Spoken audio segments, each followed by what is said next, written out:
Bueno, buenas tardes, bienvenidos a una nueva sesión del Foro de Historia Local de Torrelaguna. Pues para los que no me conocéis, soy Eduardo, soy el concejal de Cultura.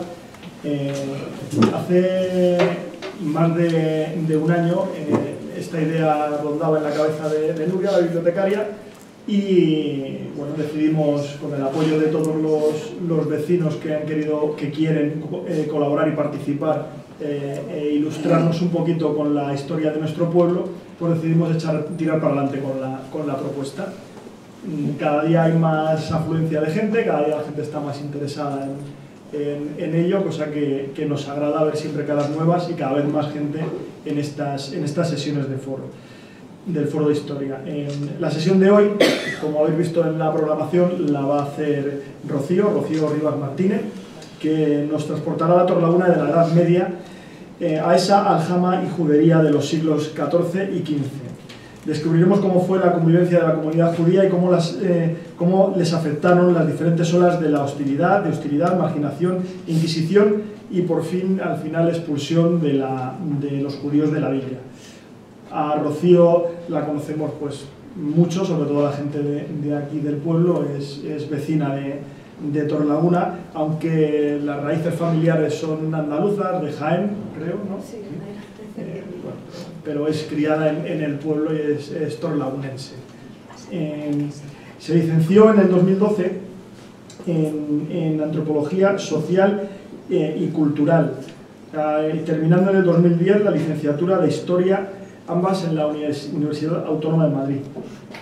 Tiene un máster superior en Recursos Patrimoniales y Turísticos, Preservación y Conservación del Patrimonio Histórico, así como diversos seminarios de diversas materias, entre los que cabe destacar las relacionados con Egipto y la antropología de la religión. Ha sido colaboradora del Ayuntamiento de Torrelaguna, lo sigue siendo, y es habitual colaboradora como guía de la Iglesia de Torrelaguna. Actualmente pues, ha escrito artículos en diferentes revistas de investigación y cultura, ¿no? Y bueno, espero que os guste la exposición que nos va a hacer ahora mismo Rocío, y os invito ya, aprovecho para invitaros a la siguiente sesión del foro, que será el viernes 23 de febrero, con la presentación del libro La Aldehuela de Torrelaguna. La Aldehuela de Torrelaguna, para los que no lo conozcáis, es una finca con una casa señorial que hay aquí a las afueras de Torrelaguna, saliendo hacia el Espartal, que tiene su parte de historia relacionada con Torrelaguna también, de la cual yo más bien sé poco, por desgracia. Así que no voy a adelantar nada porque va a ser imposible. En la que intervendrá Roberto González Ramos, y en el que han colaborado varios vecinos del pueblo también para su edición. Sin más, pues vamos a ver qué nos cuenta Rocío. Gracias.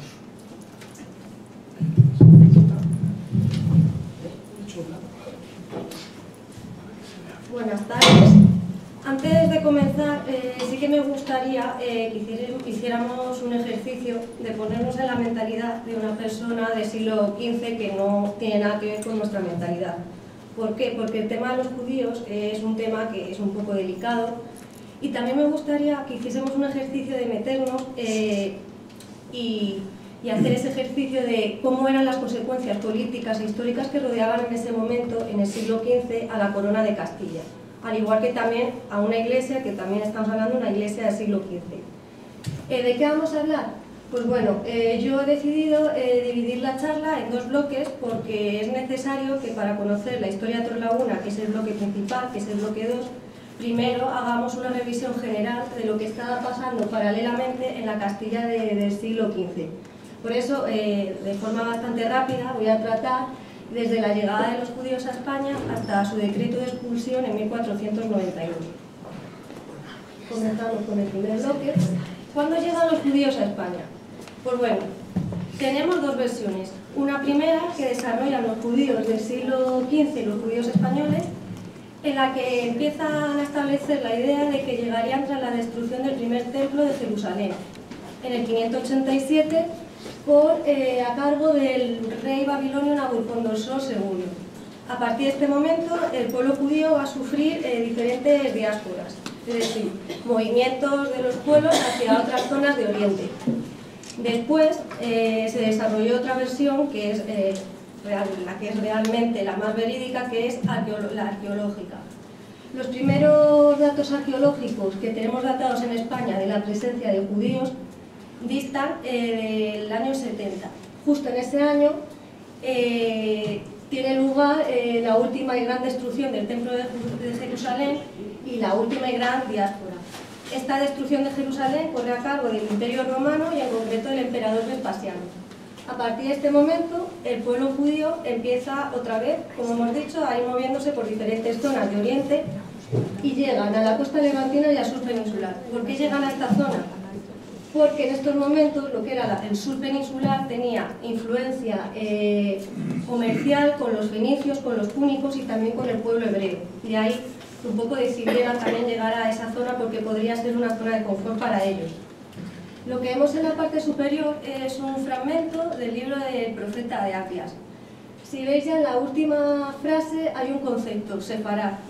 Sefarad es un concepto que se desarrolla también en torno al año 70 y originariamente lo que hace alusión es a un núcleo al que llegan los judíos después de la primera diáspora, es decir, después de 587 a.C. ¿Qué pasa con este concepto? Que en el siglo XVI cambia su significado. Los judíos del siglo XVI, que son los descendientes de aquellos que son expulsados por el decreto, empiezan a utilizar el término sefarad haciendo alusión a Castilla y Aragón, haciendo alusión a esa patria perdida. Pero realmente el concepto originario sería un núcleo que posiblemente estuviese situado en Oriente, pues en torno a Siria, se cree, todavía no se sabe realmente dónde estaría ese lugar de sefarad, el sefarad originario. Hasta la llegada del catolicismo como religión oficial, la situación de los judíos fue más o menos cómoda. A partir del 589, que es cuando se hace el catolicismo religión oficial de la península, empieza a empeorar la situación de los judíos, de una forma muy negativa. ¿Cómo vemos que empieza a afectar esa actitud intolerante hacia los judíos? Porque se empiezan a publicar varios edictos. El primero es el de 612, en el que ya vemos que los hijos de los matrimonios mixtos debían de ser bautizados únicamente por el rito católico. Y a partir de este momento los matrimonios mixtos se prohíben, además de la construcción de sinagogas, incluso llegando también a la expulsión. Si seguimos en el tiempo, la actitud hacia los judíos empeora todavía más y vemos que entre el 687 y el 702 se vuelven a publicar edictos, incluso ya más duros hacia los judíos. Tenemos la confiscación de todos sus bienes y la retirada de la custodia de los hijos para educarlos en la fe católica. A partir de este momento la situación entre visigodos y judíos se vuelve bastante tensa y es el momento, en el 711, cuando llegan los musulmanes. ¿Qué pasa a partir de este momento? Se empieza a conformar el Califato de Córdoba. El Califato de Córdoba tiene una actitud de bastante tolerancia hacia los judíos, les permite cierta autonomía religiosa. ¿Qué hacen los judíos? Emigran hacia el sur.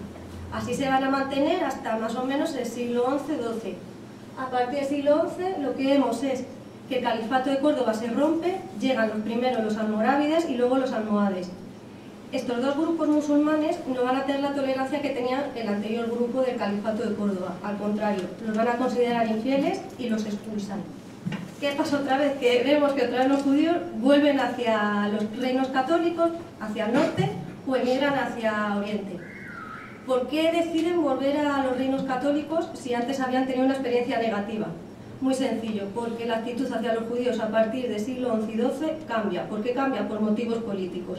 Ahora necesitan población porque están en plena reconquista y necesitan organizar el territorio, por eso son aceptados. Se empiezan a desarrollar fueros mucho más tolerantes y uno de los más famosos es la Carta Intercristianos en Judaes, que equipara los derechos de los judíos hacia los cristianos. A partir de este momento lo que vemos es que la población judía en las zonas urbanas empiezan a crecer y se empiezan también a desarrollar las grandes aljamas urbanas que vemos a partir del siglo XIII y siglo XIV. Ya llegamos al siglo XIII y al siglo XIV. A partir de este momento, esa situación de relativa tolerancia y coexistencia con los católicos se empieza a quebrar, empiezan a hacer un sentimiento más antisemita, empiezan a hacer persecuciones, ciertos ataques violentos hacia ciertas familias judías, y ya vemos que en 1312 se insta a Alfonso X de Castilla a que lleve a la práctica el cuarto concilio de Letrán. Este concilio se publica en 1215. Ya se había llevado a cabo en muchos reinos europeos, es decir, la fama la tiene España de la expulsión de los judíos, pero anteriormente países como Francia o Inglaterra ya habían llevado a cabo la expulsión. Por eso de ahí que después dirían que ellos no tenían judíos, claro, los habían expulsado antes. Ante esta insistencia hacia Alfonso X, él no responde, decide no llevar a cabo esos concilios, esos edictos, pero sí que vemos que ya por primera vez de forma pública en las Cortes ya se empieza a debatir sobre la cuestión judía, y ya no es de forma positiva, sino de forma negativa. Esta situación va a ir tensándose cada vez más hasta que llegamos al 1391. 1391 destacará porque es el año, entre 1390 y 91, en el que se da un mayor número de ataques a las aljamas urbanas. Que vemos, se desarrollan varios focos que van extendiéndose por toda la península ibérica, que tienen como consecuencia el destrozo y el arrasamiento, arrasan con las aljamas, y esto también lleva a otra consecuencia, conversiones masivas de los judíos para evitar ataques, y también que esos judíos que se localizaban en zonas urbanas empiecen a ir hacia zonas rurales. Igualmente, ya en el siglo XIII-XIV lo que vemos es que empieza a aumentar la publicación de libros antisemitas. Uno de los más conocidos es el Pastor Fiel, que en la parte inferior tenéis un fragmento del Pastor Fiel, y luego en la parte superior, en el fragmento que está en verde, lo que he puesto ha sido una descripción de la época de cómo el rabino de Sevilla narra ese asalto a la judería de Sevilla, que precisamente fue una de las que llegó a sufrir más ataques de violencia. Sí, podéis ver bien el mapa. Sí, se ve bien el mapa. Vale. Hay tres puntos en negro, uno en torno a Sevilla, otro en Valencia y otro en Barcelona. Los puntos negros son los tres focos que se originaron en esas ciudades. Si nos vamos al de Sevilla, vemos cómo va saltando de ciudad en ciudad y se extiende hacia el norte, llegando a Logroño. Las llamas en rojo son aquellas juderías que acabaron totalmente destruidas. Luego las que están en blanco son ataques aislados que no llegaban a destruir, a que esas aljamas desaparecieran del todo. Tenemos otro en Valencia que baja hacia Orihuela, y otro hacia lo que es ya tirando hacia Cataluña, y el último foco es el de Barcelona, que como veis se va desarrollando y se va extendiendo por toda Cataluña. Como ya hemos dicho, la consecuencia que tienen estos continuos ataques son las conversiones masivas. Se cree que habría en este momento unas 100.000 conversiones. ¿Qué genera esto? Pues que se perfilen dos grupos muy diferenciados. Tenemos por un lado los judíos, que serían unos 10.000 judíos en 200 aljamas, totalmente repartidos por 400 localidades ya rurales, porque como hemos dicho, ya empiezan a ir hacia las zonas rurales, que son zonas más tranquilas. Ya en este momento lo que vemos es que Torrelaguna tiene una población judía mucho más importante que la de Burgos. Hay que decir que Burgos fue una de las juderías más importantes de la corona de Castilla y quedó totalmente arrasada en este momento. Otro de los grupos que ya empieza a crecer y cada vez vemos que va aumentando progresivamente son los judíos conversos. Los judíos conversos son aquellos judíos que abrazan la fe católica. El problema que tiene este grupo es que no va a ser bien visto por ninguno. Los judíos los van a ver como traidores a su fe, y los cristianos o católicos lo van a ver como mentirosos e interesados. Van a considerar que esa conversión no es real, sino que es interesada para no perder sus tierras y sus propiedades. Los judíos conversos, ante esta situación, lo que van a intentar es casi siempre asimilarse más a lo que es el grupo católico y castellano, aunque sean rechazados. Sí es verdad que lo que vemos también con este grupo de judíos conversos es que prácticamente es un grupo con poca identidad, porque está entre medias, entre unos y otros, y encima es lo que hemos dicho, están rechazados.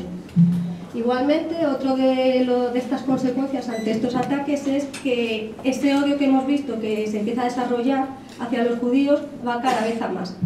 Por ejemplo, se empiezan a desarrollar las etiquetas físicas un poco para identificar cómo podía ser físicamente un judío.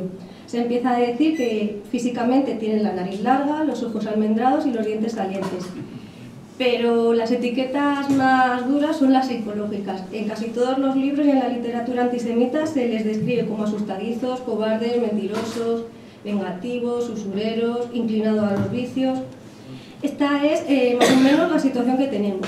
Pero aparte, lo que vemos es que por primera vez ya empiezan a desarrollarse otra idea negativa hacia los judíos y más peligrosa. Los judíos son una amenaza para la cohesión del reino. Esta idea, como hemos dicho, es nueva y ya es la que se va a empezar a desarrollar a partir del reinado de Isabel. Con este panorama, en 1474 llega la corona Isabel la Católica. Como ya sabemos, los reyes católicos, uno de sus principales objetivos al llegar al poder es crear un nuevo modelo de gobierno. Ese modelo de gobierno se basa en crear una península unificada y, por lo tanto, si queremos crear un reino único que abarque toda la península, tenemos que desterrar todo aquello que sea un agente desestabilizador. ¿Cuál es ese agente? Los judíos. Lo curioso es que para Isabel la Católica lo que tenemos es una actitud que va variando a lo largo de su reinado.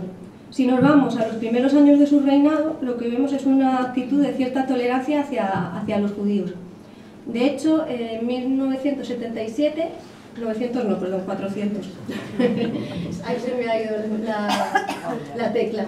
400. Escribe varias cartas, las hace públicas para responder a los ataques que estaban teniendo lugar, sobre todo en Sevilla, hacia los judíos y hacia las aljamas. En todas estas cartas ella va a repetir una idea: los judíos son mis súbditos, están bajo mi protección, están bajo mi amparo y si alguien los hiere, yo los castigaré. Pero lo que vemos que a partir de 1477 esta actitud de tolerancia se torna hacia el otro extremo, empieza a aplicar medidas antijudías. También hay que decir que esta es la actitud de Isabel con respecto a Castilla. Fernando el Católico siempre va a tener una actitud hostil hacia los judíos, lo tiene bastante claro y siempre durante todo su reinado lo va a dejar así. ¿Qué vemos? Que en 1478, por primera vez, vemos cómo se funda la Inquisición española. El objetivo es restablecer la unidad religiosa, pero detrás de toda esta fundación lo que hay son motivos políticos. En 1480 se decreta el cierre de los barrios. ¿Qué puntos más importantes tiene este decreto? Se dan 2 años para que esos barrios sean cerrados. Los judíos que habiten en esos núcleos, en esas juderías, no pueden salir. Solo pueden salir para desarrollar sus tareas profesionales. Una vez que las terminen, tienen que volver y la judería se cierra automáticamente. ¿Qué es lo que pasa? Que estos cierres de barrio van a tener que ser pagados por las aljamas o las juderías. La corona de Castilla no se hace cargo. Sí es verdad que, como hemos dicho, este edicto tiene 2 años de aplicación. Fue bastante complicado llevar a cabo este edicto porque esto implicaba cortar calles, crear muros, abrir puertas, vender terrenos que tenían las juderías fuera de la zona de influencia de los judíos y en muchos casos se llegaron hasta 10 años en cerrar los barrios. También en 1480 lo que vemos es que se empiezan a llevar a la práctica todos los decretos que anteriormente la corona se había negado a aplicar, como son el Concilio de Letrán, las Cortes de Madrigal o las Cortes de Valladolid. ¿Qué es lo que vienen a decir todos los edictos? Pues que los judíos no pueden vestir con seda, llevar apliques de plata u oro, no pueden comprar terrenos superiores a 300 maravedíes, no pueden prestar dinero, no pueden tener criados que sean cristianos y una de las que más llama la atención, que luego también la veremos un poco con Hitler, es la obligación de llevar una rodela de color bermeja en la parte superior, en el hombro, que los identifique. Pese a estas medidas que llevó a cabo Isabel, las olas de violencia hacia los judíos no frenan, sino al contrario, se siguen manteniendo y van a más. Aquí vemos todas las olas de violencia y todos los ataques hacia los judíos. Y el que más conocido fue, y quizás fue la gota que colmó el vaso para que finalmente se desarrollase el decreto de expulsión, fue el crimen del Santo Niño de la Guardia en Toledo. Lo que pasó realmente es que en 1480 unos ladrones matan a un niño para quedarse con su cadena de oro. Pero ¿qué pasa? Que posteriormente Fray Alonso Espina en sus sermones empieza a desarrollar la genial idea de que ese niño había sido secuestrado, había sido asesinado, le habían arrancado el corazón, habían cogido ese corazón, lo habían hervido y se lo habían comido en Semana Santa. Esta idea empieza a expandirse por todos los reinos y al final, ¿qué pasa? Que interviene la Inquisición. ¿Y qué hace la Inquisición? Darle al pueblo un poco lo que quiere. 2 judíos y 6 conversos son acusados de este crimen y acaban en la hoguera. Voy a poner un vídeo de la serie Isabel, a ver si se ve. En principio se ve así. Porque llegamos ya a la expulsión de los judíos en 1492.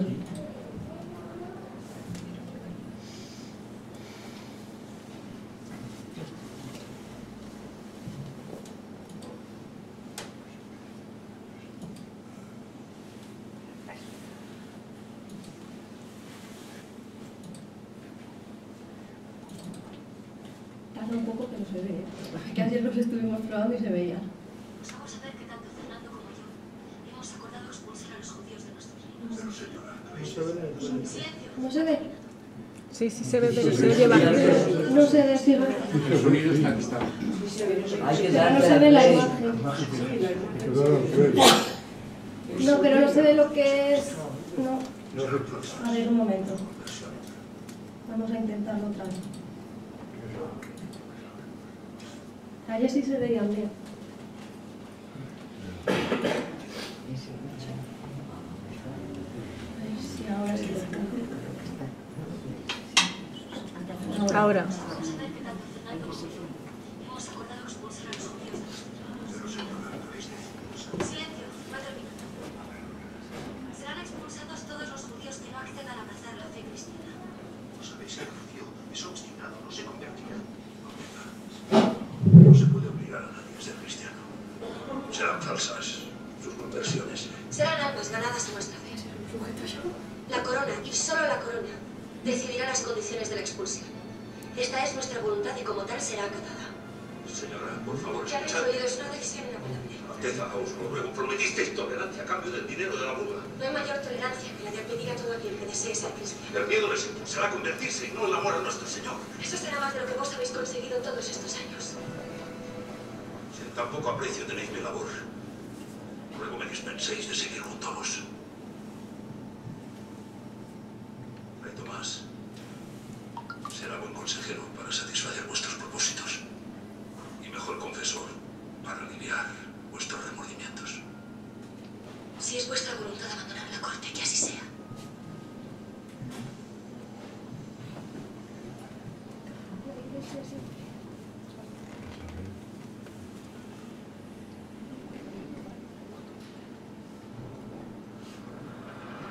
Habiendo habido sobre ello mucha deliberación, acordamos de mandar salir a todos los judíos de nuestros reinos, sin que tornen jamás ni vuelvan a ellos, so pena que, si lo hicieran, incurrirían en pena de muerte, sin otro proceso, sentencia ni declaración, hasta el fin de dicho mes de julio.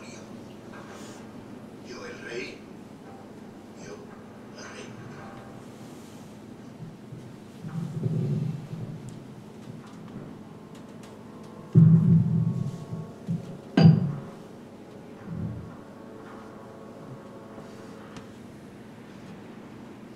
Como ya habéis visto que el vídeo es bastante ilustrativo de lo que pudo pasar con ese decreto.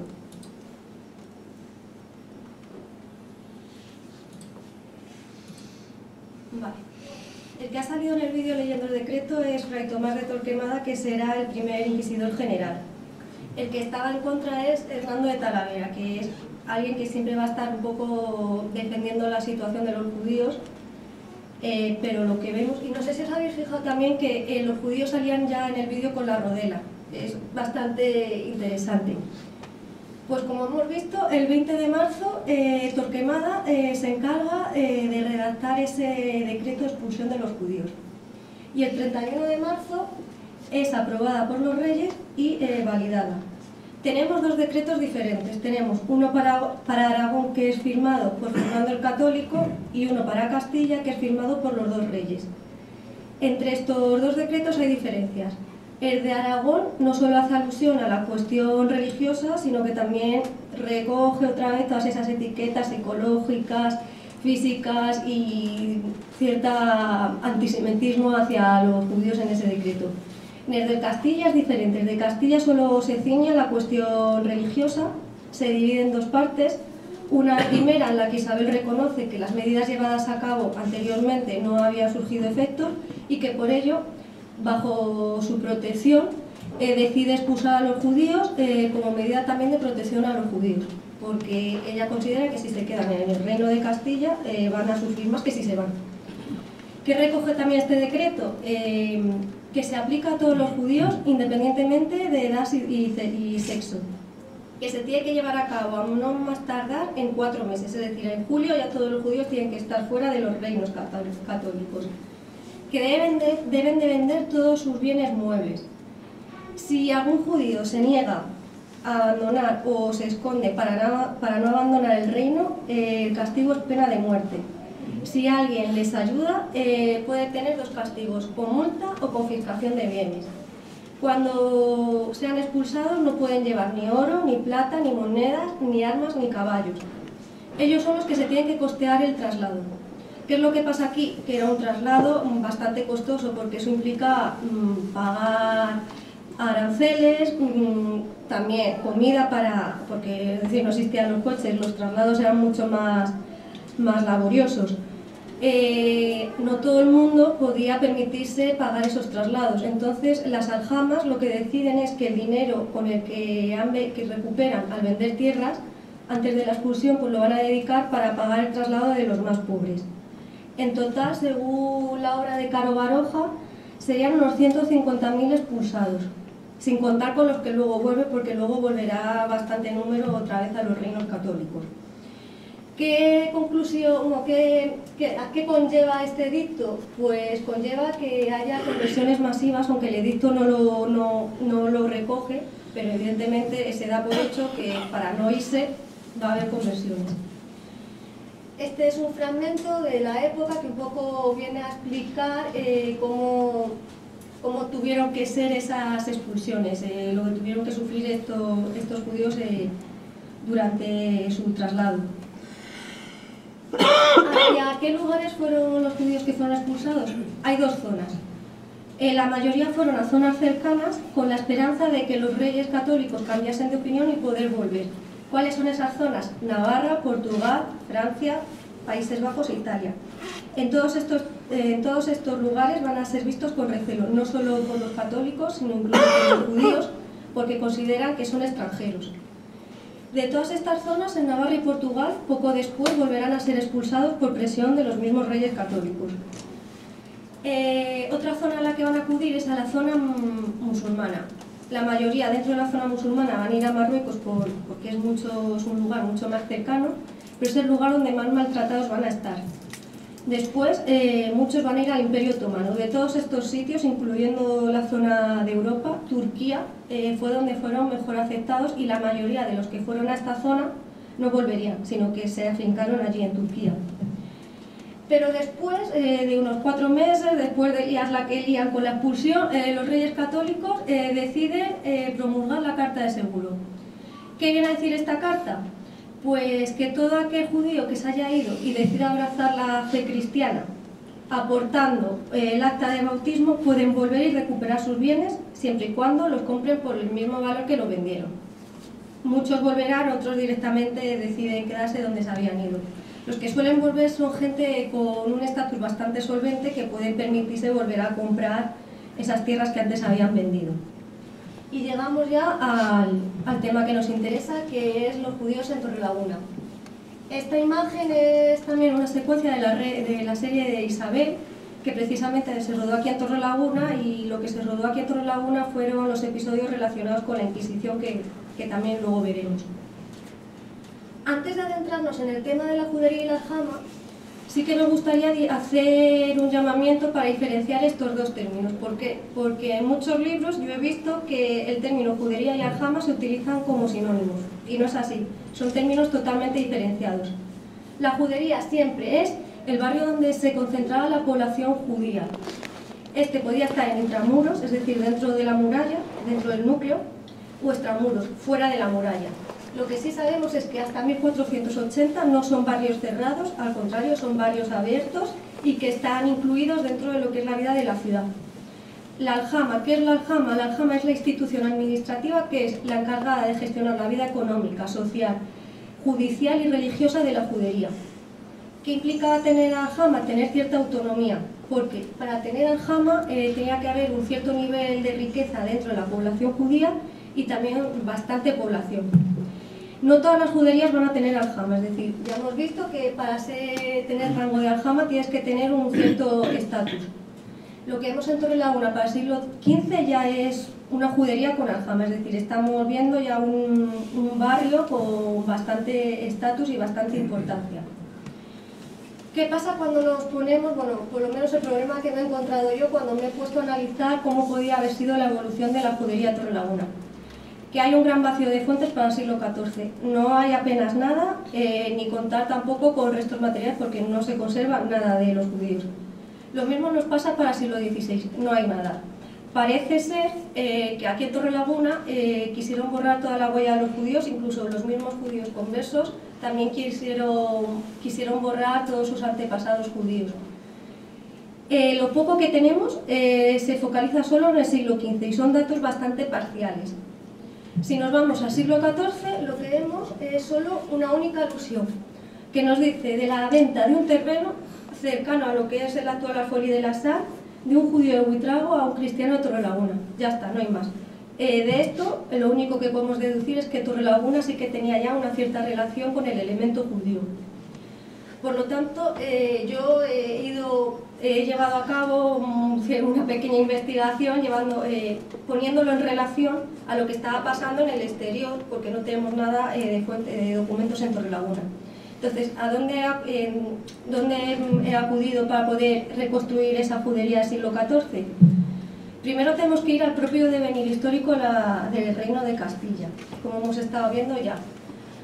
Sabemos que Torrelaguna dependió de Uceda hasta 1390, que en ese mismo año, en 1390, también sabemos que Uceda era un núcleo menos importante, incluso más pequeño que Torrelaguna, y en 1390 sí que hay una judería totalmente documentada en Uceda. Si en Uceda había una judería y era un núcleo más pequeño y ya tenía una población judía, quiere decir que Torrelaguna de seguro que ya tuviese una judería, aunque fuese pequeña, porque en este año Torrelaguna ya también está empezando a crecer. En el siglo XV tenemos una aljama y una judería totalmente organizada, en pleno esplendor y en pleno rendimiento. ¿Esto qué nos lleva?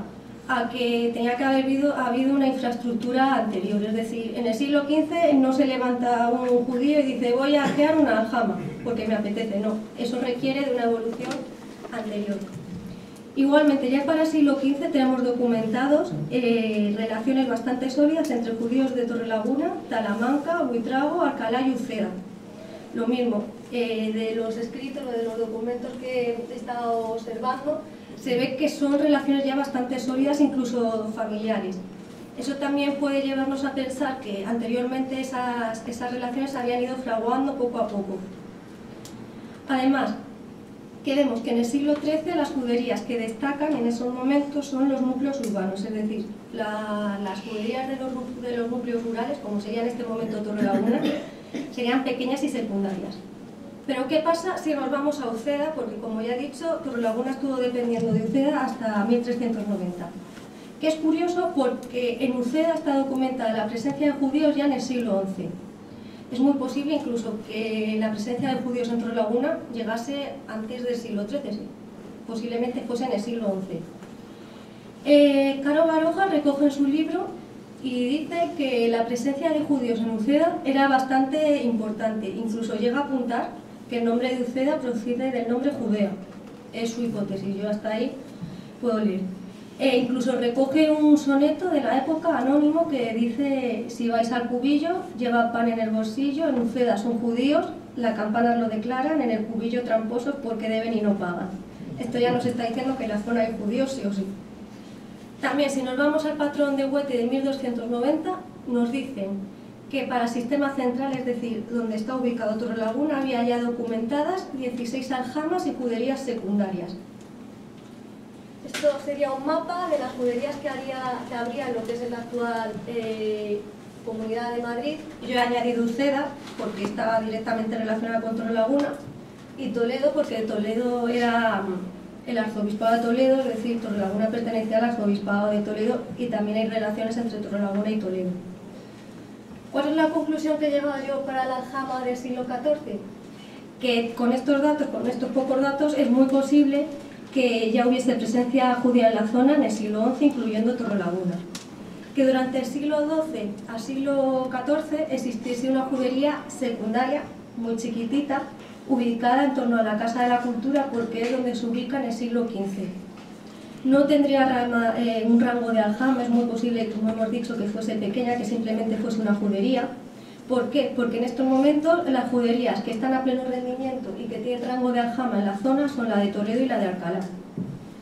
En esta etapa, ¿a qué se podrían dedicar profesionalmente los judíos? Sabemos que en esta etapa el principal foco de ingresos de Torrelaguna es la agricultura, en concreto la vid. Además, tenemos datos para el siglo XV que hay bastantes judíos que son propietarios de viñas. Es decir, como ya he dicho, que posiblemente se dedicasen a estas tareas y que las mercantiles que tenemos ya documentadas para el siglo XIV fueran desarrollándose posteriormente. En cuanto a la coexistencia de los judíos con los vecinos de Torrelaguna, todo parece ser que fue bastante tranquilo en las revueltas de 1391, porque no hay documentados ningún episodio violento en la zona. También sabemos que fueron ataques que se dieron en las zonas urbanas, no rurales. Incluso González Viñuelas Ferreiro apunta a que la zona de Torrelaguna, Uceda y Talamanca fueron bastante tranquilas, porque era una zona que estaba bajo la protección de la familia Mendoza. Es una de las familias nobles más importantes de Castilla en este momento, y se cree que a lo mejor pudo frenar esos ataques. No está totalmente comprobado, pero bueno, es una hipótesis y no sería raro tampoco. ¿Qué pasa en Torrelaguna y en Castilla en la transición desde el siglo XIV a principios del siglo XV? Vemos, como he estado ya diciendo a lo largo de la charla, que entre 1390 y 1391 se dan esas olas de violencia en las zonas urbanas. Precisamente 1390 es el año en que Torrelaguna se independiza.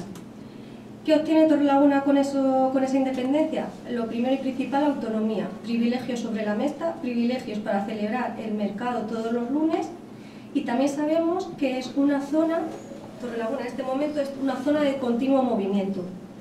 Por otro lado, es esta época en la que se empieza ya a esbozar la construcción de la iglesia, es decir, que sería aparte un núcleo de empleo, sobre todo para tareas artesanales. Por lo tanto, tenemos que es un núcleo en pleno crecimiento, con posibilidades, con una población judía, aunque sea pequeña, pero ya está afincada, y un sitio relativamente tranquilo. Por tanto, es muy posible que Torrelaguna fuese ya un sitio propicio para ir y para evitar esas persecuciones.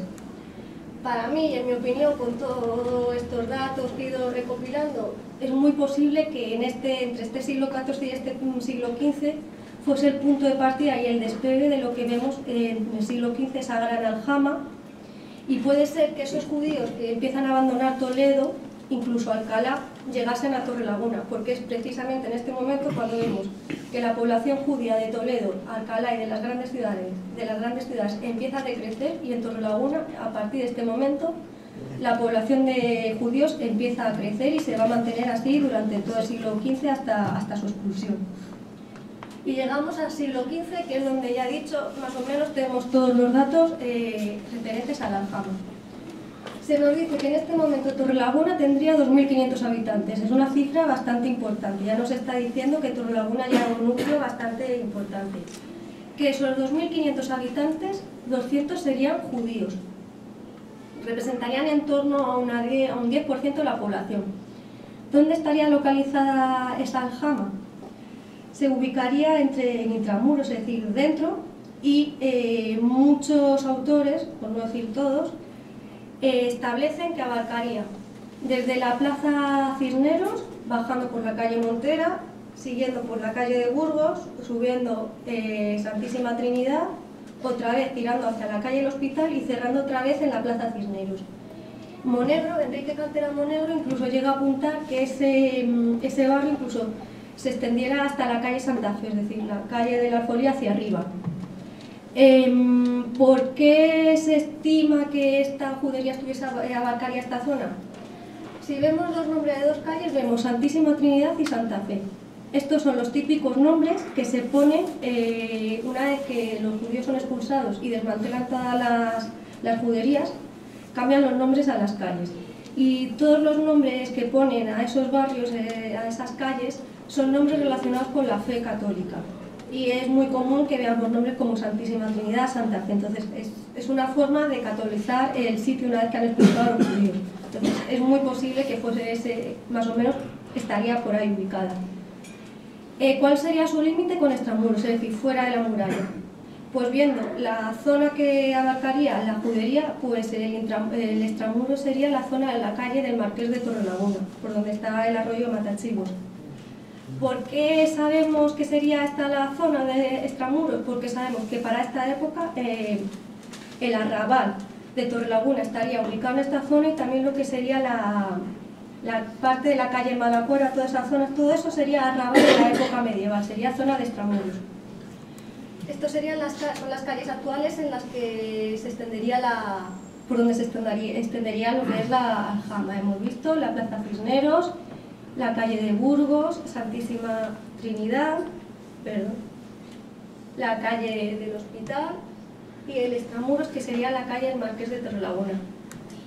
Si cerramos el barrio, como hicieron en 1480, más o menos la configuración, lo que abarcaría el barrio sería esa zona, esa sería más o menos la forma de la judería. ¿Cómo funcionaba la aljama en el siglo XV? Pues funcionaba como toda aljama en la corona de Castilla, de forma autónoma, pero sí es verdad que tenían derechos y obligaciones con la corona de Castilla. La vida religiosa, económica y judicial se regía a través de la aljama y mediante sus propias leyes. No tenían nada que ver con las leyes que se regían para la población católica. Como toda aljama, en Torrelaguna los judíos tenían que pagar dos impuestos. El impuesto a la aljama, que era destinado para mantener la sinagoga, la judería, la madrasa y a los pobres de la judería. Por otro lado estaría el fijo anual o el impuesto de medio servicio, que es un impuesto que se impone a partir de 1432 y que no siempre es la misma cantidad. Va variando en función de si la corona de Castilla necesita más o menos dinero y también en función del nivel adquisitivo de la judería, bueno, más bien de la aljama. Para la época tenemos este fragmento que ya nos dice más o menos lo que pagaban de impuesto las aljamas de la zona. Vemos que se nos dice que Torrelaguna, Uceda y Talamanca pagarían entre unos 800 y 1000 maravedíes. De toda la zona, la aljama que más pagaba de impuesto era Alcalá de Henares con 5000 maravedíes. Si es verdad que Alcalá de Henares luego irá decreciendo y pagará menos, pero para este momento es 5000 lo que pagan. Si convertimos estos datos, que sí que los tenemos actualmente, el pago de este impuesto, más o menos, como vemos en el gráfico, el perfil del pago en función de los años quedaría así. Vemos que entre 1464 y 82 lo que paga la aljama de Torrelaguna serían unos 1800 maravedíes. ¿Qué nos viene a decir esto? Que la población más o menos se mantiene, no crece y tiene más o menos el mismo nivel adquisitivo. Como veis, desde 1482 a 1488 hay una subida de impuestos bastante importante. Se sube el impuesto unos 23.000 maravedíes. ¿Qué nos viene a decir esto? Que aquí en la aljama, entre estos 6 años, ha debido de pasar algo. ¿Qué pudo haber pasado? Que creciese en población, que la riqueza de la judería también creciese o que la corona de Castilla se diese cuenta que la aljama podía soportar más impuestos y le sube los impuestos. También es verdad que no hay que perder de vista que este es el periodo en que los reyes católicos están en plena reconquista. Por lo tanto, necesitarían dinero para poder llevar a cabo esas contiendas. También es muy posible que en esa subida estuviese incluido ese motivo. También lo que vemos que para 1491, que es un año antes de la expulsión, la aljama de Torrelaguna está pagando lo mismo, entre unos 25.000 maravedíes, que es bastante dinero, y también nos viene a decir que está en pleno esplendor. ¿Cómo sería el urbanismo y la arquitectura de esta judería? Similar a lo que podía ser cualquier núcleo medieval, con calles enrevesadas, pequeñas y estrechas. Las casas pues un poco variarían en función de lo que es el nivel adquisitivo de la familia, pero por lo general las casas que tenemos son pequeñas, con una cocina, un dormitorio, un almacén y un hogar. Dentro de todas las juderías y aljamas siempre va a haber edificios y áreas más importantes, y como Torrelaguna tenía aljama, también tuvo estos edificios.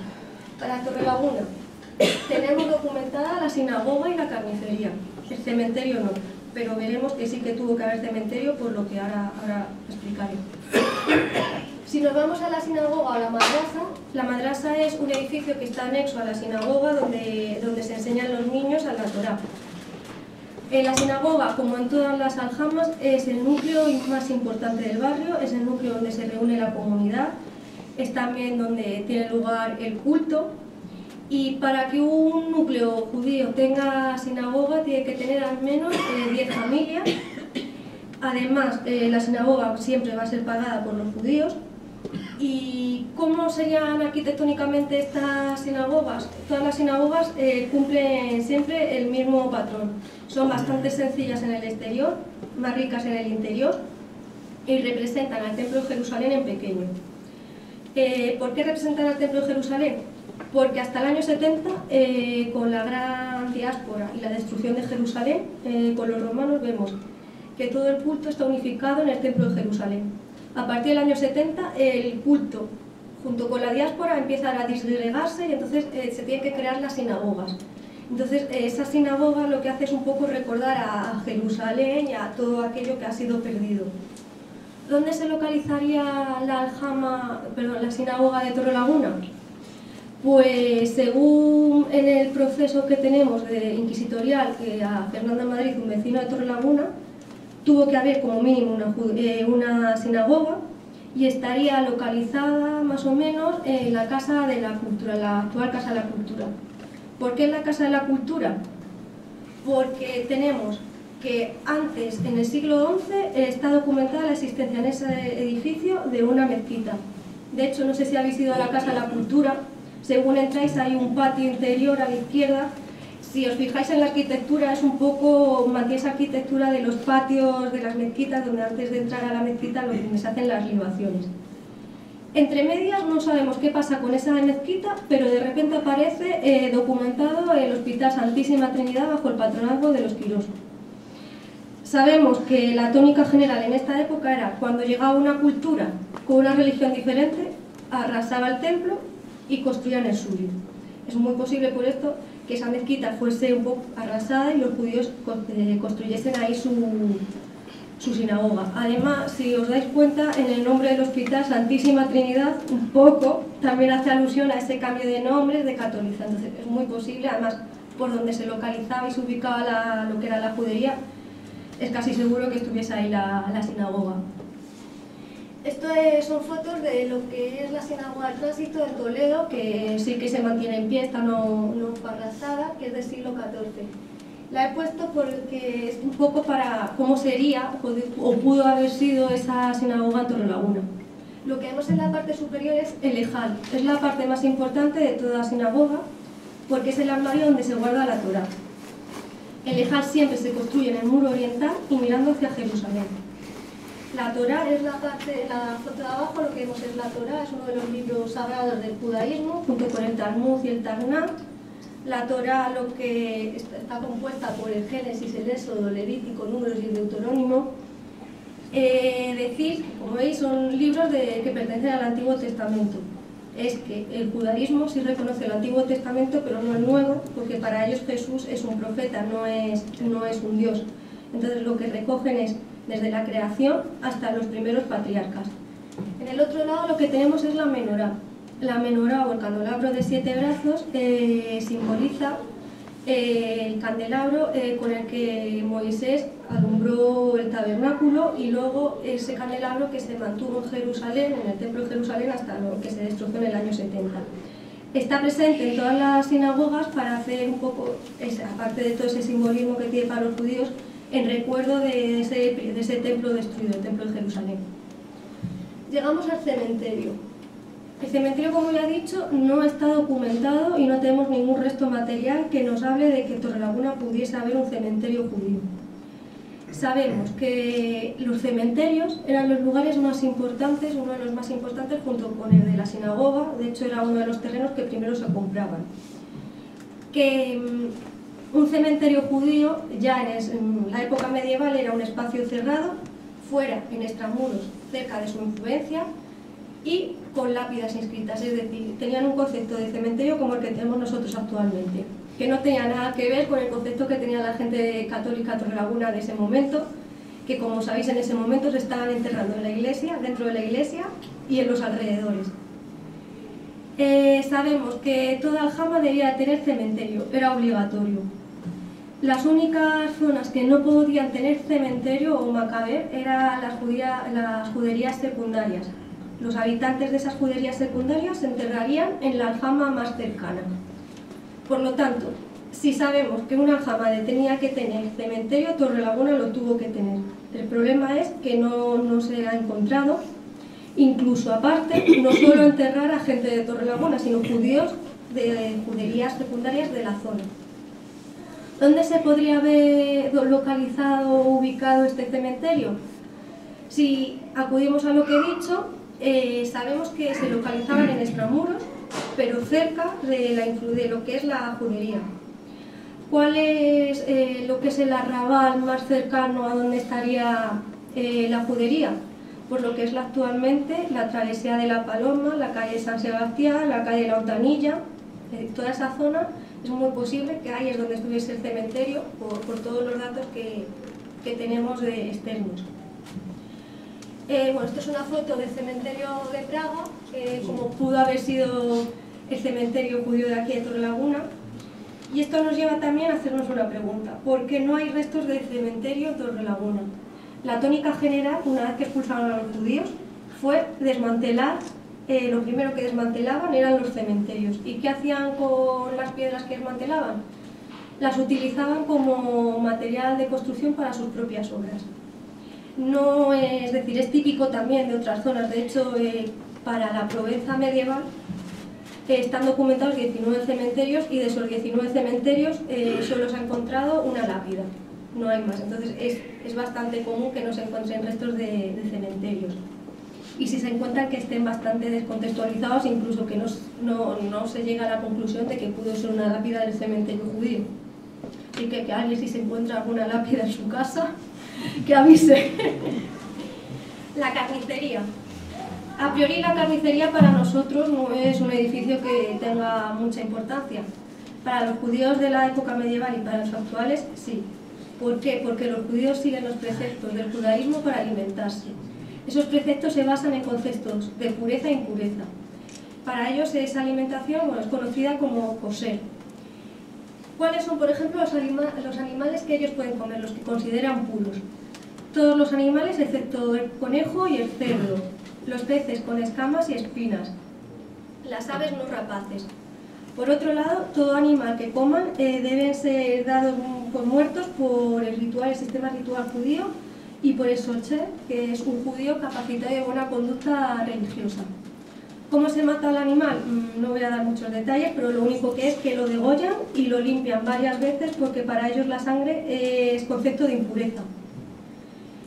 Por otro lado, no podían comer animales muertos, bueno, no pueden comer animales muertos por enfermedad, naturalmente, vísceras, mezclar la carne con la leche. Tampoco pueden comer animales cocinados o matados por aquellos que no son judíos.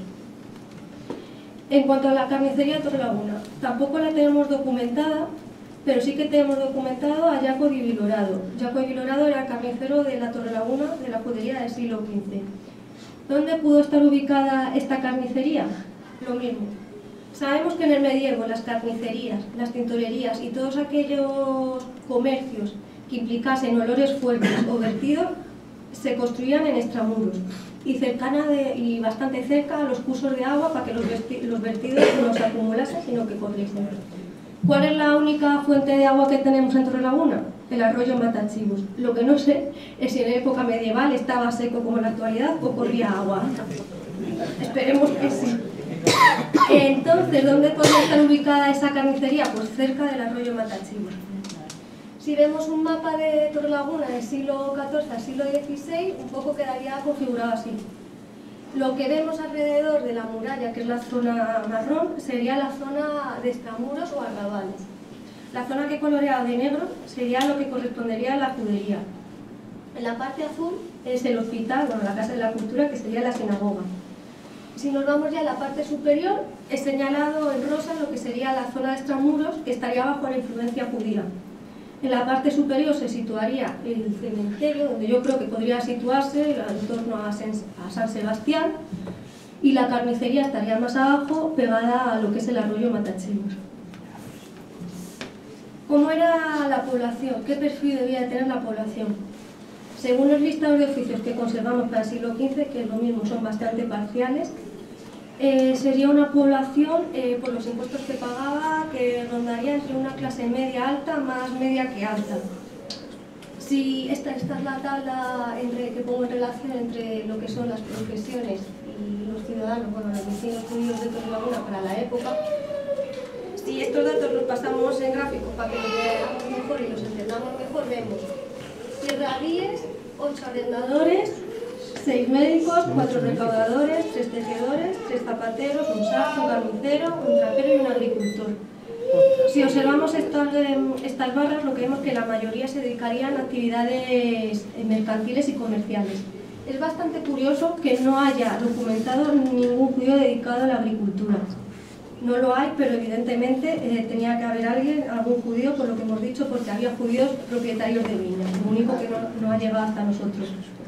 Si estos datos los pasamos al rostro superior, se puede ver un poco más bien los perfiles, que vemos como lo que son los rabíes, arrendadores, médicos y recaudadores, sería la gente más solvente de la judería. Aparte, dentro de este grupo solvente, muchos tienen el título de don. El título de don en esta época, sobre todo, se da a gente que tenía privilegios, no lo podía ostentar cualquier persona. Aparte, es bastante curioso porque no conservamos apenas gente judía en una situación desfavorecida. Sí que lo sabría, solo se han documentado 2 casos y nos viene a través del proceso inquisitorial de Fernando de Madrid, y es un matrimonio y luego un tejedor a vive. De ellos nos dicen que Fernando de Madrid le quitó todas sus posesiones y les dejó pobres y perdidos. Ya está, no tenemos ningún otro caso de judíos desfavorecidos. En cuanto a lo que es el matrimonio de Yuca, Aca y Acigüena, se nos dice que quedan a tal nivel de pobreza que se ven obligados a emigrar a Guadalís y reiniciar su vida ahí porque en Torrelaguna no les había quedado nada. Pero en Torrelaguna en esta época no solo había judíos como marginados o dentro de ese grupo marginados, había otros grupos marginados. También, lo que pasa que es muy poca la documentación que nos ha llegado, tenemos a moriscos y a mudéjares. Serían unas 95 personas repartidas en unas 23 casas. Es muy posible que se dedicasen a la agricultura y es bastante curioso también porque no tenemos ningún dato en relación a la expulsión, a la Inquisición o episodios de hostilidad hacia este grupo. Sí que los tuvo que haber porque la tónica general hacia los moriscos también fue episodios de hostilidad. Los únicos restos que tenemos, que ya es más que lo que tenemos para los judíos, de los mudéjares, son estas 2 piedras. No sé si os suenan. ¿No suenan? Pues si vais al Alfolí de la Sal, cuando subáis las escaleras, os fijáis y están estas 2 piedras. Estas 2 piedras se encontraron en el Alfolí cuando se compró y se restauró. Se encontraron como material de construcción totalmente descontextualizado. Son muy posiblemente lápidas mudéjares, de hecho una de ellas mantiene todavía el nombre, pero no sabemos más, solo que es muy posible que fuesen lápidas funerarias de ese cementerio, pero como ya hemos dicho, y esto lo comprueba, todo aquello que no tenía que ver con la religión católica, después de la expulsión y con episodios de hostilidad, es desmantelado. Y llegamos a los judeoconversos. Tenemos documentados 79. Serían muchísimos más porque la tónica general también fue la conversión. Tenemos 27 matrimonios, 23 hombres y 2 mujeres. Evidentemente, mujeres tuvo que haber más. Igualmente, de esos 79, 18 eran sospechosos de judaizar. Están en las listas de la Inquisición, que después lo veremos. La mayoría, lo mismo que en el caso de los judíos, se dedicarían a tareas mercantiles y comerciales, también los habría tareas agrícolas, lo único que no nos han llegado hasta hoy, que vivirían fuera de la judería, es decir, mezclado entre los católicos, y que mantuviesen relación con los judíos, porque lo mismo, en los procesos inquisitoriales que conservamos, vemos como los judíos conversos y los judíos mantienen relación, aunque estuviese algo prohibido que mantuviesen esa relación. Sabemos que por los pagos que hicieron a la Inquisición como penas de composición, debía ser una clase media-alta también, igual que la de los judíos. Esta es la relación entre más o menos la renta per cápita que fue tasada por la Inquisición para que luego pagasen las multas, y vemos una clase baja que tendría una renta de unos 2.000, 3.500 maravedíes, una clase media entre 10.000 y 20.000, una clase media alta entre 20.000 y 50.000, y una clase solvente que sería la minoría entre 100.000 y 140.000. Quedaros con el nombre de Francisco Madrid porque luego lo vamos a ver. Es una de las familias más solventes de judeoconversos. Si esto lo pasamos a un gráfico, ¿qué vemos? Que la mayoría de este perfil es eso, una clase media, que los que están entre los 100.000 y 140.000 pues sería esa clase bastante más solvente. Lo mismo, si pasamos esto a un rosco, a un gráfico del rosco, que se ve mejor, vemos que habría una mayoría clase baja media, más igualitaria, y una mayoría que acumularía esa riqueza. En cuanto a las profesiones, las únicas que conservamos son 3 médicos, 2 zapateros, un pellejero, un arrendador y un escribano, no se conserva más. Ahora bien, ¿por qué se convierten los judíos en Torrelaguna? Pues como por el mismo motivo que se convierten en el resto de Castilla. La mayoría es para no perder sus negocios y para evitar problemas de ataques. Una minoría sí que lo hace por convicción religiosa, pero eso es lo que menos se da en esta época. Para Torrelaguna tenemos 2 casos documentados, que habría más, por lo que he dicho, porque la tónica general fue la conversión, que tenemos a Rabia Brincalama, que es un médico de la villa, que se convierte en maestre Enrique, y Rabi Ley, que se convierte en maestre Alonso. Si observáis, los 2 tienen el título de rabino y los 2 son médicos. Son precisamente 2 figuras que pertenecen a la clase más solvente, alta, incluso solvente. ¿Cómo influye la aplicación de las medidas que llevan a cabo los reyes católicos en Torrelaguna? Sabemos que el cierre de las juderías de 1480 se llevó a cabo, porque para 1491 conservamos un testimonio de un testigo que declaró en contra de Fernando de Madrid en la Inquisición, y en ese testimonio en contra de Fernando de Madrid dice una frase bastante importante: antes del apartamiento de los judíos. Es decir, que para 1491 ese cierre ya tenía que ser efectivo. Lo que no se sabe es cuándo se comenzó, cómo fue el proceso y cuándo se terminó. Es muy posible que no fuese en esos 2 años que daban los reyes católicos como límite, sino que se extendiese en el tiempo. En cuanto a la aplicación de las medidas de las Cortes de Madrigal, en las que se les prohibía vestir con seda, llevar la rodela bermeja, no hay nada documentado, nada que nos diga que se aplicase en Torrelaguna. Pero sí que sabemos que estas medidas fueron de obligatorio cumplimiento, porque si no se cumplía había multa. Entonces es muy seguro que en Torrelaguna también se llevasen a cabo estas medidas. Y llegamos al decreto de 1492, la expulsión. La expulsión en Torrelaguna conlleva dos casos. Una expulsión y retorno, la minoría son los que van a volver a Torrelaguna de los que tenemos documentados. Y una expulsión y no retorno, sería la mayoría. También es verdad que muchos podrían haber vuelto a Castilla, no tiene por qué ser a Torrelaguna, y otros incluso llegasen ya con nombres católicos y se les pierda la pista, que posiblemente llegasen a Torrelaguna pero no hubiese esa relación en los documentos. ¿Dónde van la mayoría de expulsados de Torrelaguna? La mayoría de esos expulsados se dirigen a Portugal. Tenemos el caso de Rabi Mose y su mujer, a los que se le confiscan los bienes porque son acusados de sacar materiales y cosas vedadas de Castilla. Lo mismo, tenemos aquí varios casos, y a mí el caso que más me ha llamado la atención es el de don Mose Vilorado e hijos.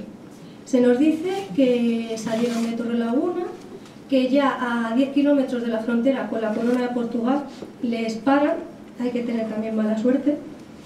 Les debieron de preguntar que qué hacían con piezas y material vedado, y Vilorado no se le ocurre otra idea que decir que esos materiales vedados los llevaba en unas acémilas, las acémilas son burros, que le había visto un vecino de Torrelaguna.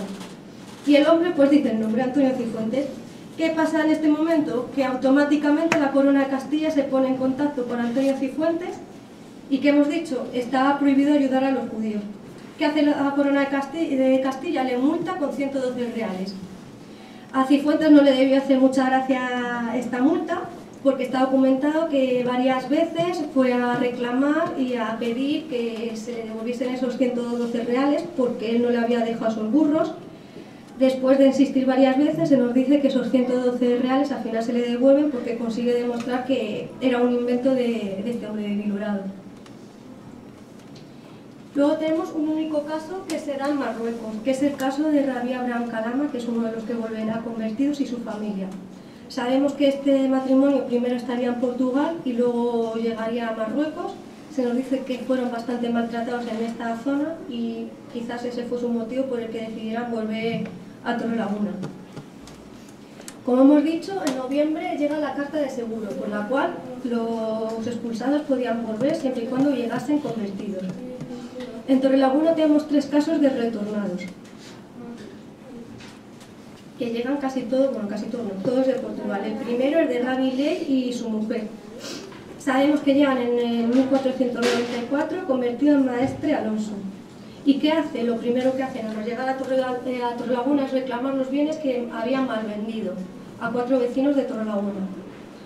Ante esta reclamación, los vecinos a los que se los había vendido no le debió hacer mucha gracia y declaran que ellos están dispuestos a volver a devolverle las tierras siempre y cuando pagase lo mismo, pero que ellos habían hecho mejoras en esas tierras y que les debía de pagar ese plus. Al final lo que se llega es a un acuerdo y al final lo que se consigue es que esta familia de conversos recupere sus tierras siempre y cuando paguen las mejoras a los vecinos, y es muy posible que fuera lo que hiciese. Luego tenemos otro caso que es el de Rabí Abraham Kalama, que vuelve como maestre Enrique en 1494.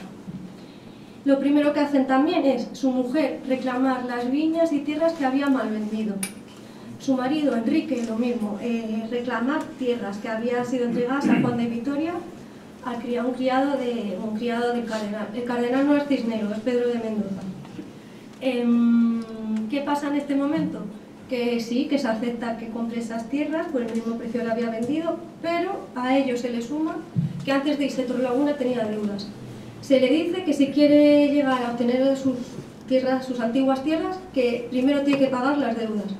No se sabe al final si llegó a pagar estas deudas, pero es muy posible que sí. Es decir, que en estos dos casos, al final los conversos que vuelven acaban perdiendo dinero. Luego tenemos el caso del hijo de Yuca Bancal, que vuelve a Torrelaguna. Es un vecino de Torrelaguna, pero debía tener también relación con Alcalá. Vuelve convertido en Francisco López y lo primero que hace también es reclamar una casa y una tienda que tenía su padre en Alcalá. Se le debió de preguntar que si era de su padre, porque su padre no fue el encargado de volver y reclamar las tierras. Este Francisco López lo que dice es que su padre no puede volver porque se ha quedado preso en Portugal. Más que quedarse preso, yo creo que debió de morir en el trayecto o en esos años, porque casi todos vuelven entre el 95 y el 94. Finalmente lo que hacen a este hombre sí que le devuelven las tierras por el mismo precio y lo mismo la hacienda. Este es uno de los casos que posiblemente no llegase a Torrelaguna, sino que directamente se quedase en Alcalá.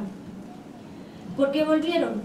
Pues lo que hemos ido diciendo a lo largo de la charla. Vuelven, si os dais cuenta, las familias que tienen más solvencia, incluso que pueden recuperar tierras y pueden seguir desarrollando su vida. La gente que no había perdido ya todo con la expulsión son los que en la mayoría de los casos no va a volver. Llegamos ya al último punto, la Inquisición en Torrelaguna. La Inquisición se funda en 1478 bajo la autoridad de la corona y con Torquemada como primer inquisidor general.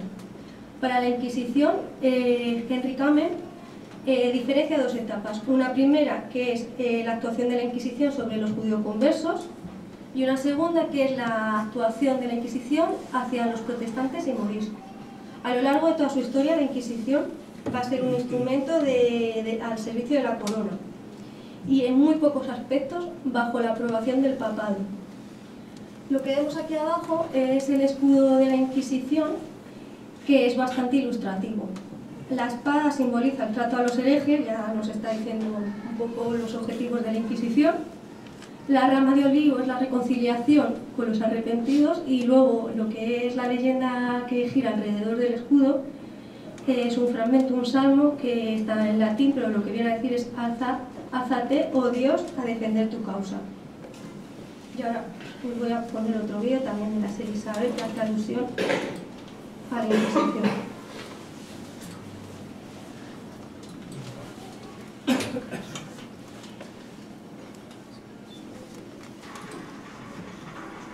En nombre de sus señorías, los reyes Isabel y Fernando, hago saber que a día de hoy el Tribunal de la Santa Inquisición comienza su labor en Sevilla. Durante los siguientes 30 días, quienes se arrepientan por propia voluntad de sus prácticas heréticas recibirán el perdón y la bendición de Cristo, conservarán sus bienes y nada se hará contra ellos. Cuánta misericordia, no creo la palabra. Serán perseguidos, recibirán justo castigo por sus pecados hasta que demuestren arrepentimiento y voluntad de profesar la fe verdadera. Los condenados serán desposeídos de sus propiedades, ellos y sus descendientes. No habrá piedad para los contumaces. Todo cristiano que conozca o sospeche de alguien que judaiza deberá denunciar. Su identidad se guardará en secreto. Ningún perjuicio sufrirá quien ayude a combatir la herejía. Águeda, ¿dónde vais? No se podemos hacer. ¿No veis que es una trampa? Vamos.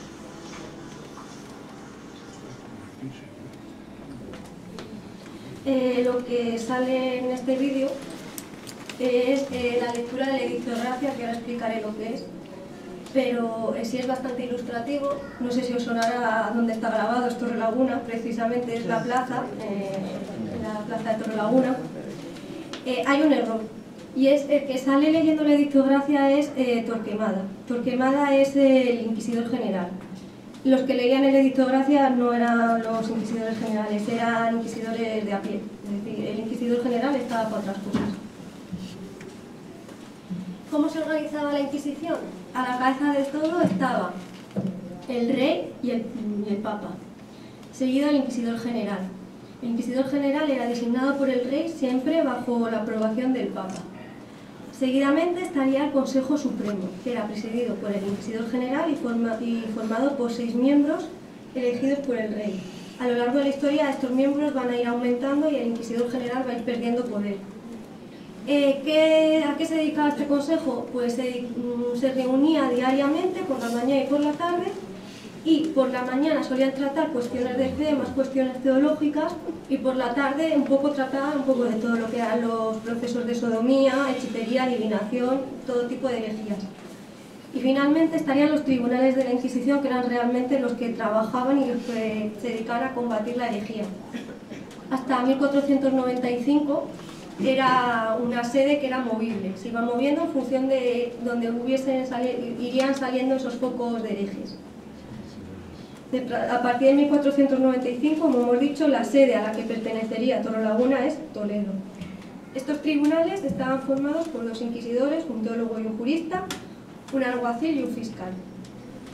¿Cómo funcionaba la Inquisición para esta época? Lo primero que se hacía, nada más empezaba a entrar en funcionamiento la Inquisición, era el edicto de gracia, que es lo que ha salido en el vídeo. Un inquisidor llegaba a una zona, a una villa, leía una carta, que era ese edicto, en la que primero explicaba lo que era una herejía y después animaba a todo el mundo a que denunciase esa herejía. La denuncia se podía hacer por 2 vías. Una denuncia anónima, que fue la más común y en la que se veían todas las venganzas personales que había en las zonas, y la menos común, que era autoinculparse para reconciliarse con la Iglesia y tener castigos más leves. Después llegaría un periodo de un mes, que estaría entre un mes, un poquito más, en el que los calificadores empezarían a estudiar cuáles serían los casos para abrir un proceso y cuáles no. La mayoría se abrían, es así, la mayoría no se quedaba en el camino. Cuando decidían quién eran los que iban a ser juzgados, se procedía a la detención. ¿Qué implicaba la detención? Pues para empezar, ir a la casa del acusado, meterlo en la cárcel y confiscarle todos los bienes. ¿Por qué se los confiscaban? Para pagar su mantenimiento en la cárcel y todo el juicio. A la Inquisición le salía gratis todo el proceso.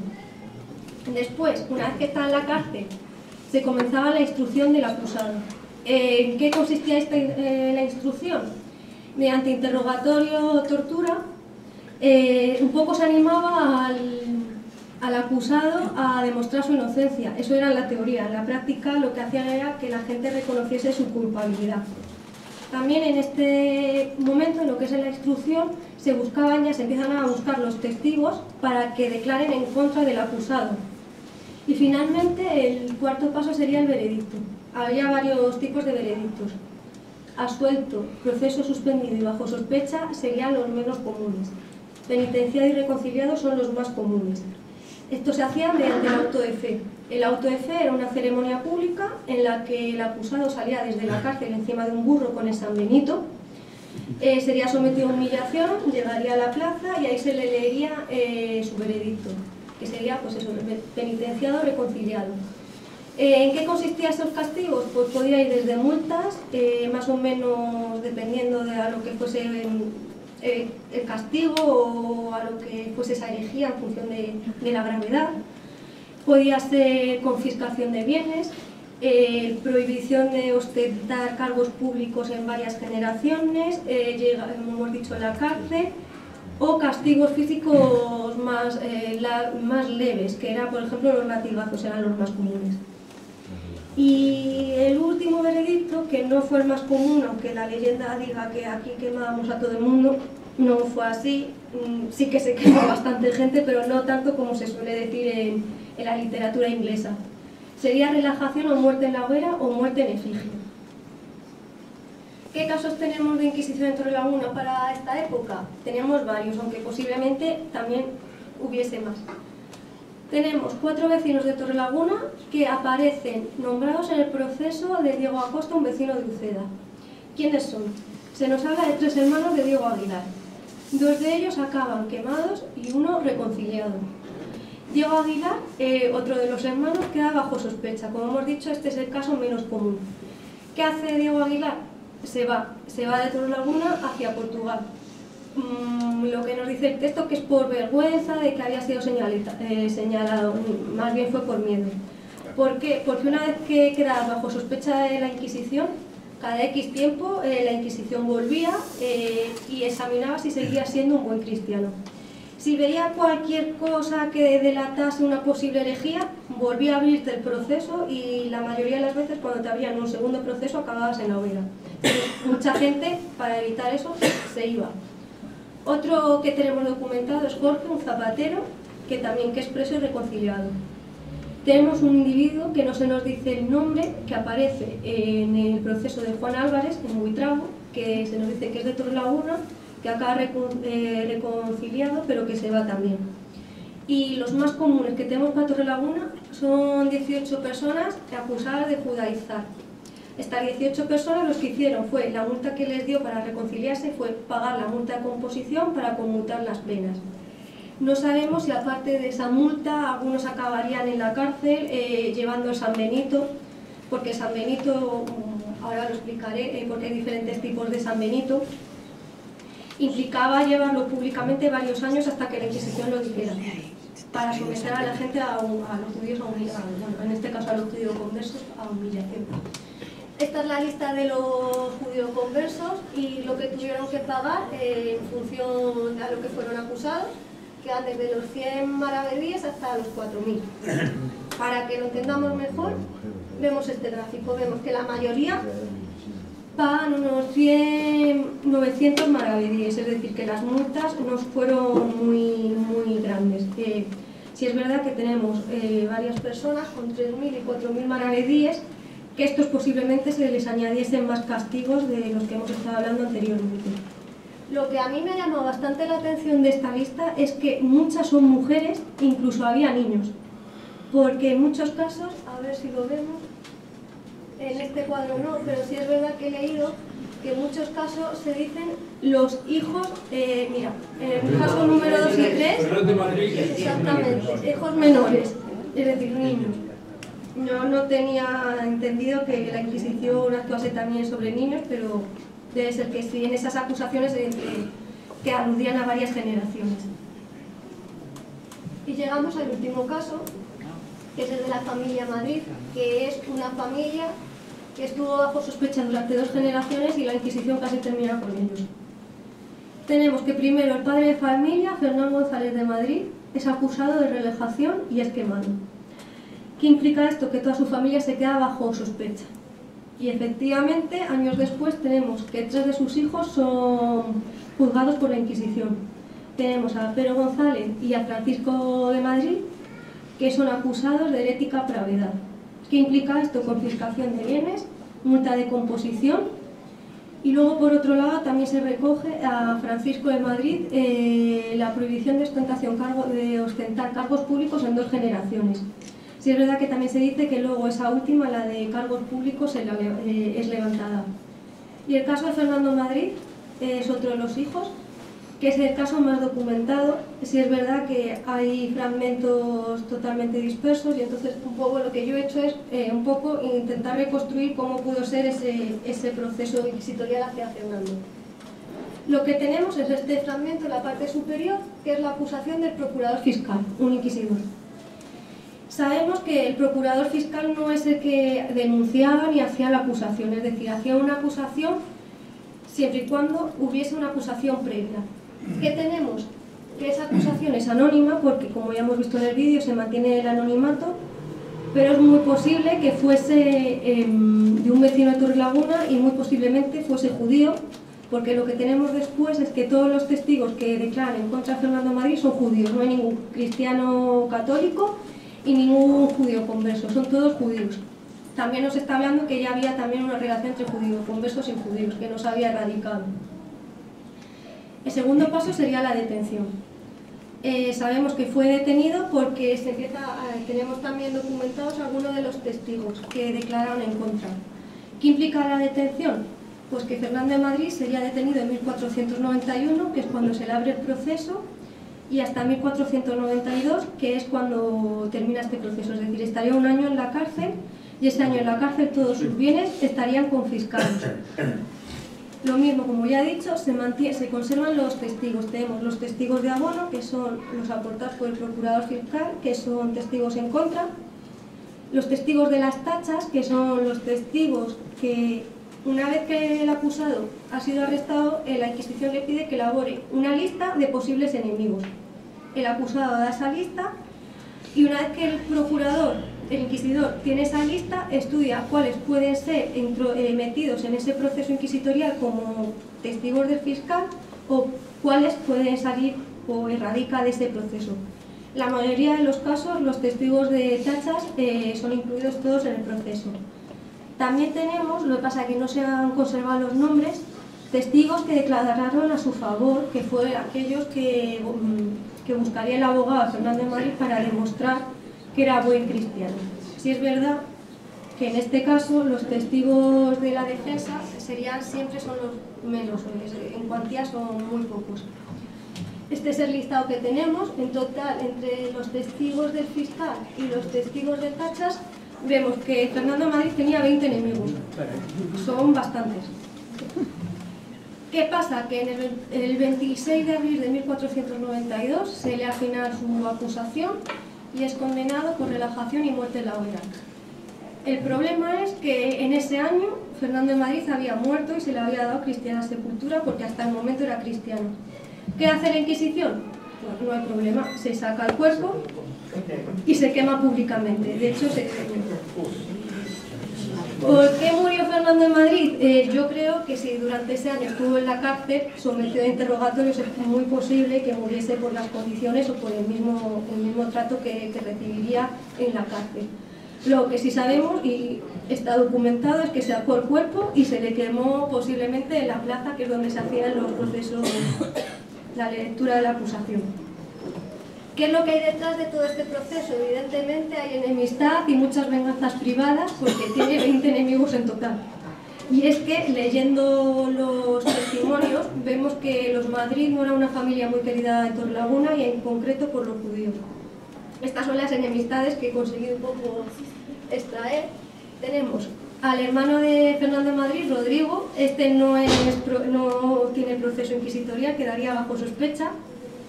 Que años antes de que su hermano fuese quemado por la Inquisición, había matado a un judío de la Aljama, Asunto Abenruecas. La familia Ruecas es la única que es sacada de todo el proceso inquisitorial porque la enemistad ya es muy evidente. Por otro lado, tenemos a Cibuena y Yucaaca o a Vive, que son familias a las que Fernando de Madrid se nos dice que le había quitado todas las propiedades que tenían, por lo cual, enemistad. Por otro lado, tenemos otros dos casos, que son los dos últimos que tenemos, que son John Tomarcos y Abraham Seteri. Se nos dice que su hermano, Francisco, que también había tenido previamente un proceso inquisitorial, años antes les había acusado de robarle. A uno un paño, otro comida. El caso es que se les denuncia y estos dos judíos de la Aljama acaban en la prisión. ¿Qué es lo que pasa? Que años después, cuando es el proceso de Fernando Madrid, se cobra su venganza. Por otro lado, tenemos dos casos un poco surrealistas. El primero es el de Alfandari. Debió de ser vecino, sus casas tendrían que estar colindantes con la de Fernando de Madrid. Y Fernando de Madrid, ¿qué es lo que hace? Que años antes lo denuncia. ¿Por qué? Porque descubrió que, por lo visto, Yasque Alfandari lo que hizo fue un agujero entre los dos tabiques y se colaba a su casa a robarle trigo y cebada. ¿Qué es lo que pasa? Que al final lo mismo, Yasque Alfandari acaba en la cárcel y igualmente con enemistad con los Madrid. Y a mí el que me ha parecido bastante curioso es la enemistad con Uda Cohen. Se nos dice que un día Fernando de Madrid y Uda Cohen estaban jugando a las tablas y acabó en pelea. ¿Por qué acabó en pelea? Porque Uda Cohen ganó el juego, Fernando de Madrid al perder le debía de pagar una suma de dinero, Fernando de Madrid no se la quería dar, total que todo terminó en una pelea y con el tablero del juego en la cabeza, estampado en la cabeza de Uda Cohen. ¿Qué es lo que pasa? Que Uda Cohen le guarda este episodio a Fernando. Cuando se entera que Fernando de Madrid está en pleno proceso de la Inquisición, ¿qué es lo que hace? Se va a Talamanca y empieza a buscar testigos y a sobornarlos para que declaren en contra de Fernando en la Inquisición. Sí es verdad que a este hombre se le pilla y lo mismo, se le saca de lo que es el proceso de Inquisición. Lo que sí no se sabe es si la Inquisición le multó o hubo alguna pena hacia Uda Cohen o no. Lo más posible es que no, que directamente lo borraran del proceso y ya está. Y el último vídeo, que es también otra secuencia que se roda aquí en Torrelaguna. es... no sé si es esto. Señor, Sí. acoged el alma de este pecador. Estáis a tiempo de arrepentiros ante Dios.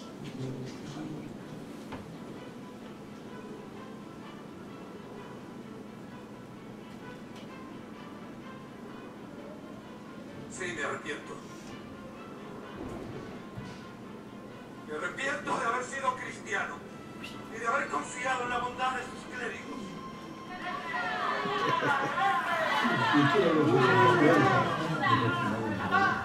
El fuego purificará tus pecados. Que Dios se apiade de ti.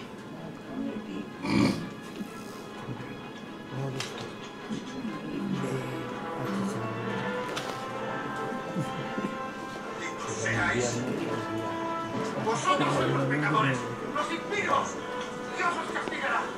Os azotarán las 7 plagas. Se cumplirá la ley de Moisés. ¡Ojo por ojo! ¡Yo os maldigo! ¡Yo os maldigo! ¡Ojo por ojo!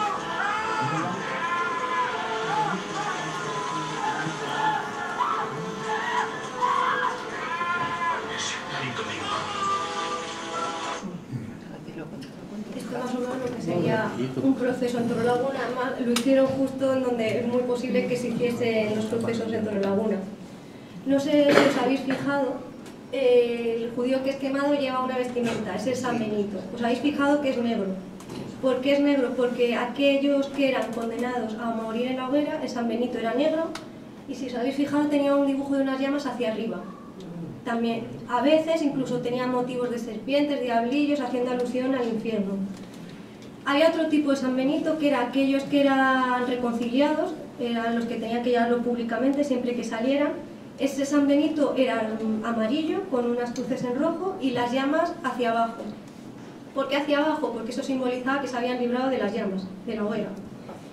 Luego otro San Benito, que es el menos común, que mucha gente no sabía que existe, eran aquellos que eran condenados a latigazos. Se les ponía una soga alrededor del cuello con un número determinado de nudos que simbolizaban el número de latigazos que iban a recibir en el auto de fe.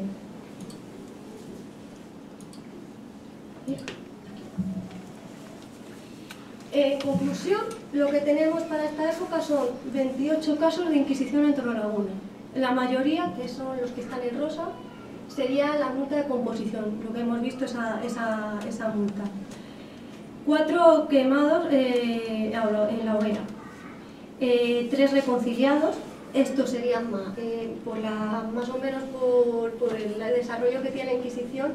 Los que son acusados por reconciliados, vamos, en Torrelaguna debieron de ser más, no solo serían 3. Igualmente, que los que son confiscados, los que sufren la confiscación de bienes, que son 2 casos, también serían mayores seguramente. Y luego un caso bajo sospecha, que era, como hemos dicho, lo menos común. Y ya para finalizar la charla de hoy, sí que me gustaría destacar varios puntos sobre los que he ido haciendo más insistencia en la charla. Lo primero, sabemos que entonces, para el siglo XV, la población de Torrelaguna estaría compuesta mayoritariamente, con esos datos parciales que conservamos, por cristianos viejos. Una minoría que pertenecería a este grupo de marginados, que serían los judíos, los conversos, los moriscos o mudéjares.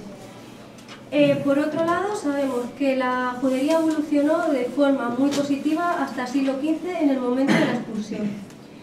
Que el despegue más importante de esta judería, que llegaría a ser aljama, se dio entre finales del siglo XIV y principios del XV. El perfil profesional serían judíos y conversos dedicados a tareas mercantiles y comerciales, y muy posiblemente mucha gente también dedicada a tareas agrícolas. Que los decretos publicados por los reyes católicos se aplicarían aquí en Torrelaguna. Lo curioso es que para el siglo XV y para el siglo XVI, como hemos dicho, perdemos la pista de todo elemento judío en Torrelaguna, lo que lleva a pensar, por lo menos a mí me lleva a pensar, que todo fue desmantelado, se quiso borrar toda la huella judía de Torrelaguna. Realmente no sé por qué, porque realmente tampoco hay documentado episodios de mucha hostilidad o violentos aquí en Torrelaguna entre un tipo de población y otra. Es un tema bastante difícil de tratar porque apenas me he encontrado con datos escritos y evidentemente ningún resto material. Entonces, para finalizar, más o menos este sería el perfil de la población de Torrelaguna para el siglo XV. Unos 2.126 cristianos viejos o católicos y 374 marginados. Si desglosamos todo esto, vemos que la mayoría, como hemos dicho, serían cristianos viejos, 200 judíos, 95 moriscos y 79 cristianos nuevos o conversos. Lo que es el amarillo, que serían los conversos, serían seguramente muchos más, incluso los moriscos y los judíos, lo que pasa que es lo que hay documentado. Pero un poco sí que es verdad que sería orientativo a cómo pudo ser esa población en Torrelaguna. Y gracias por haber asistido.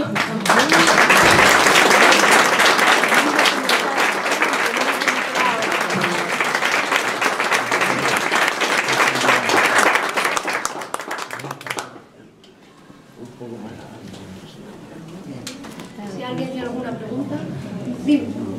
Yo tenía una curiosidad, pero bueno, nos acercamos a la época actual. Una vez que el gobierno español en su día dictó una serie de normas según la cual los judíos sefarditas, mayoritariamente en Turquía, podían volver a reclamar su nacionalidad española si había constancia de que alguno hubiera reclamado su nacionalidad española y hubiera hablado de su casa solariega en Torrelaguna. Como te dicen todos los turcos, todos los judíos sefardíes turcos, cuando llegan a Estambul y dicen, mi casa estaba en Toledo, en la calle no sé qué. No sé, no creo que haya constancia. A ver, casos que se haya, como tú dices, de Torrelaguna, yo no tengo constancia. Sí es verdad que lo que es ese concepto de sefardita sí que se ha mantenido a lo largo del tiempo, incluso ellos mismos lo han conservado como elemento diferenciador con respecto al resto de judíos. Sí que muchos saben que su origen es español, pueden saber a lo mejor si provenían de Castilla, Aragón u otro reino, pero realmente el sitio concreto es muy difícil que lo sepan. Entonces, yo por lo menos para Torrelaguna no sé en ningún caso, no hay constancia. De Torrelaguna, por eso que has explicado, pero por ejemplo en Toledo, o en León, o en Segovia, que además conservan la llave de la casa y las posesiones y que ahora están reclamando, y que muchos de ellos llevan el apellido que se les dio y que hablan del sefardita, sí, se conserva. Sí, porque se entiende además, porque es como el castellano antiguo más o menos. Pero claro, si te das cuenta, por ejemplo, en Toledo, que es el caso que tú has mencionado, no se borró totalmente la huella, de hecho se conservan varias sinagogas. Aquí en Torrelaguna el problema es que se arrasó con todo, entonces es muy complicado. Gracias.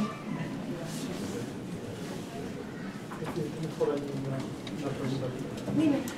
Antes has comentado que en las aljamas se hacía, o sea, se practicaba lo que eran las leyes propias de la Torá, del judaísmo. O sea, podría suceder, por ejemplo, que, pues te pongo el caso, una mujer adúltera, según la Torá tiene que ser lapidada, se lapidaba según las leyes judías. Pues no lo sé, si es verdad que muchas de las tradiciones que se conservan, lo que tú dices en la Torá, en el Talmud, la Tanaj, según fue evolucionando el tiempo se fueron quitando, es decir, se conservan en los escritos, pero por ejemplo el levirato, que también es lo que tú dices, es una tradición que se mantenía, que era, si una mujer judía se le moría al marido, estaba obligada a casarse con su hermano mayor, y en la Edad Media eso ya no se practicaba. Entonces es posible que lo que tú dices que de la lapidación en la Edad Media ya no se practicase. Pues si no hay más preguntas, nos despedimos de Rocío y os recuerdo que el 23 de febrero aquí estaremos con la Aldehuela de Torrelaguna, a la misma hora, en el mismo sitio. Muchas gracias.